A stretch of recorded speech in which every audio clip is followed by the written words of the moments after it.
కల్తీ liquor scam సంబంధించి అసలు అతిపెద్ద అంశం ఒకటి బయటకొచ్చింది. మీ అందరికి కూడా తెలుసు.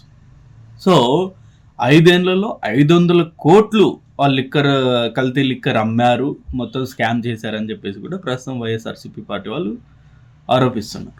ఒక స్మాల్ లాజిక్ ఇక్కడ నాకు అర్థం కావట్లేదు ఏంటంటే, ఈవెన్ వైఎస్ఆర్‌సీపీ పార్టీ వాళ్ళు కూడా ఈ లాజిక్‌ని వాళ్ళు మర్చిపోయి విమర్శలు చేస్తున్నారు. ఏంటంటే, ఇప్పుడు 5 సంవత్సరాల్లో 500 కోట్లు అని చెప్పారు కదా! మరి 5 సంవత్సరాల్లో కూటమి ప్రభుత్వం వచ్చి కేవలం 18 నెలలు మాత్రమే అవుతుంది. అంటే దాదాపు 2 సంవత్సరాలు అనుకోండి. 2 సంవత్సరాల్లో వీళ్ళిప్పుడు వాళ్ళని పట్టుకున్నారు.